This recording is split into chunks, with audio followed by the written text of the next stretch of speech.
തിയേറ്ററുകളിൽ ഉത്സവ പ്രതീതിയുള്ള കാലമാണ് വെക്കേഷൻ സമയം. അവധിക്കാല റിലീസിനായി സംവിധായകർ നിരവധി ചിത്രങ്ങൾ ഒരുക്കാറുമുണ്ട്. കുടുംബസമേതം പ്രേക്ഷകർ തിയേറ്ററുകളിലെത്തുന്ന കാലം കൂടിയാണിത്.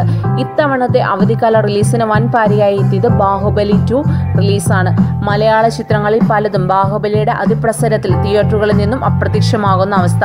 മോഹൻലാൽ, മമ്മൂട്ടി, ദിലീപ്, നിവിൻ പോളി, ദുൽഖർ സൽമാൻ എന്നിവരുടേതായ റിലീസുകൾ പുറത്തു വന്നിരുന്നു. എന്നാൽ മോഹൻലാലിനും ദിലീപിനുമൊക്കെ വൻ തിരിച്ചടിയാണ് ഇത്തവണ നേരിടേണ്ടി വന്നത്.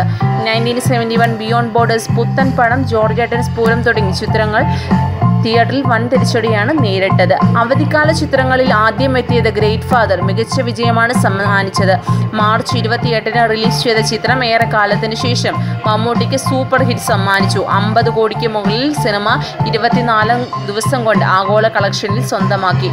അവധിക്കാല വിജയ ചിത്രങ്ങളിൽ ഒന്നാമത് പ്രദർശനം തുടരുന്ന മലയാള ചിത്രമാണ് ദ ഗ്രേറ്റ് ഫാദർ. ഒപ്പം പുലിമുരുകൻ, മുന്തിരിവള്ളികൾ തലർക്കുമ്പോൾ തുടങ്ങിയ ചിത്രങ്ങളുടെ വിജയവുമായി ബോക്സ് ഓഫീസിൽ നിറഞ്ഞു നിൽക്കുകയായിരുന്നു മോഹൻലാൽ. വിജയം ആവർത്തിക്കാനായി എത്തിയ മോഹൻലാൽ 1971 ബിയോണ്ട് ബോർഡേഴ്സ് തിയേറ്ററിൽ തകർന്നടിയുന്ന കാഴ്ചയാണ് പ്രേക്ഷകർ കണ്ടത്. രാജസ്ഥാൻ, ജോർജിയ തുടങ്ങിയ സ്ഥലങ്ങളിൽ ചിത്രീകരിച്ച മേജർ രവി ചിത്രമായ ബിയോണ്ട് ബോർഡേഴ്സിന് തിയേറ്ററുകളിൽ നിന്നും 7 കോടി 19 ലക്ഷം രൂപ മാത്രമാണ് നേടാൻ കഴിഞ്ഞത്. നീണ്ട ഇടവേളയ്ക്ക് ശേഷമാണ് മമ്മൂട്ടി, രഞ്ജിത്തും ഒന്നിച്ചത്. വിഷു റിലീസായി തിയേറ്ററുകളിലെത്തിയ പുത്തൻ പണവും ബോക്സ് ഓഫീസിൽ തകർന്ന തരിപ്പണമായി. ദ ഗ്രേറ്റ് ഫാദർ വിജയകരമായി പ്രദർശനം തുടരുന്നതിനിടെ എത്തിയ പുത്തൻ പണത്തിനും ബോക്സ് ഓഫീസിൽ കാലിടറി. ആകെ കളക്ഷനായി 6 കോടി 46 ലക്ഷമാണ് സ്വന്തമാക്കിയത്. കൃത്യം 1 വർഷത്തെ ഇടവേളയ്ക്ക് ശേഷമാണ് പുതിയ ചിത്രവുമായി നിവിൻ പോളി എത്തിയത്. വിഷു ചിത്രമായി എത്തിയ സഖാവിനും തിയേറ്ററിൽ വേണ്ടത്ര വിജയം കൈവരിക്കാൻ സാധിച്ചില്ല. ചിത്രത്തിന്റെ വിഷയത്തെക്കുറിച്ച് നിരവധി ചർച്ചകൾ നടന്നുവെങ്കിലും നിവിൻ പോളിയുടെ താരമൂല്യത്തിനനുസരിച്ചൊരു വിജയം ഈ ചിത്രത്തിന് സമ്മാനിക്കാനായില്ല എന്നത് ഖേദകരമാണ്. പ്രേമം, ജേക്കബിന്റെ സ്വരാജ്യം എന്നീ ചിത്രങ്ങളുമായി താരതമ്യം ചെയ്യുമ്പോൾ തരക്കേടില്ലാത്ത വിജയം മാത്രമാണ് സഖാവ് നേടിയത്. 12 കോടി 25 ലക്ഷമാണ് ഇതുവരെ നേടിയ ഗ്രോസ് കളക്ഷൻ.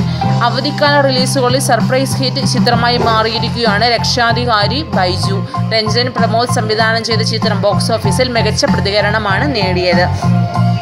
ബാഹുബലി 2 കുതിച്ചുയരുന്നതിനിടയിലാണ് അമൽ നീരദ് ദുൽഖർ ചിത്രമായ CIA തിയേറ്ററുകളിലേക്ക് എത്തിയത്.